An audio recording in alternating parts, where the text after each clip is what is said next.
মার্কিন president Donald ট্রাম্পের হুঁশিয়ারিতে বিন্দুমাত্র বিচলিত নয় ইরান।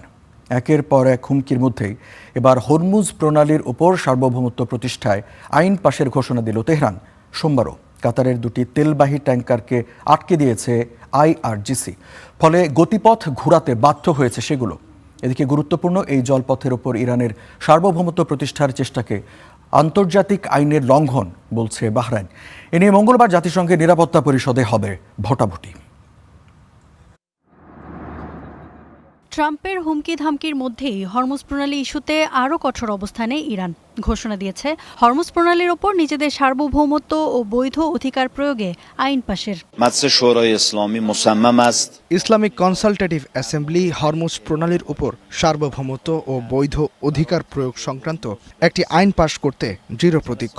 খুব শিগগিরই বিষয়টি সংসদে তোলা হবে ভোটাভুটিও। পরে গার্ডিয়ান কাউন্সিলের সমন্বয়ে এটি আইনে পরিণত হবে।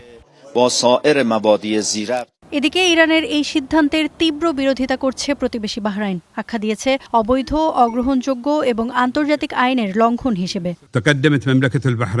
হরমুজ প্রণালীতে ইরানের আন্তর্জাতিক জাহাজ চলাচল নিয়ন্ত্রণের চেষ্টা অবৈধ এবং অগ্রহণযোগ্য। এটি বিশ্বজুড়ে অনেক দেশ ও মানুষের স্বার্থের জন্য হুমকি হয়ে দাঁড়িয়েছে। প্রণালী দিয়ে জাহাজ চলাচলে বাধা দিয়ে ইরান আন্তর্জাতিক আইন লঙ্ঘন করছে। আগেই এই ইস্যুতে প্রয়োজনীয় পদক্ষেপ নিতে জাতিসংঘের নিরাপত্তা পরিষদে একটি প্রস্তাব পেশ করে বাহরাইন। প্রথমে প্রণালীতে বাণিজ্যিক জাহাজের সুরক্ষা নিশ্চিতে সরাসরি বল প্রয়োগের অনুমোদন চেয়েছিল দেশটি। পরে ভিটো ক্ষমতা সম্পন্ন রাষ্ট্র চীন এর বিরোধিতা করলে সরাসরি বল প্রয়োগের বিষয়টি বাদ দেওয়া হয়। পরিবর্তিত খসড়ায় বলা হয়েছে, জাহাজ চলাচল নিরাপদ করতে হরমুজ প্রণালী ব্যবহারকারী দেশগুলো যেন সমন্বিতভাবে প্রতিরক্ষামূলক পদক্ষেপ নেয়। এসব পদক্ষেপের মধ্যে থাকতে পারে বাণিজ্যিক জাহাজে নিরাপত্তা সহায়তা বা এসকর্ট দেওয়া। পাশাপাশি প্রণালীর মধ্যে আন্তর্জাতিক নৌ চলাচল বাধাগ্রস্ত বা বন্ধ করার যেকোনো প্রচেষ্টা প্রতিরোধের কথাও উল্লেখ করা হয়েছে।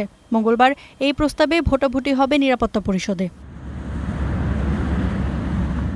হরমুজ প্রণালী খোলা নিয়ে এত তোড়জোড়ের মধ্যেই কাতারের পূর্ব অনুমোদিত দুটি ট্যাঙ্কারকে ওই পথ দিয়ে যেতে বাধা দিয়েছে ইরানের বিপ্লবী গার্ড বাহিনী। তবে ঠিক কী কারণে তাদের থামানো হলো সে বিষয়ে বিস্তারিত জানানো হয়নি। রয়টার্সের তথ্য মতে সোমবার বিকেল নাগাদ গতিপথ পরিবর্তন করে ট্যাঙ্কার দুটি। Iffat Ira, star news.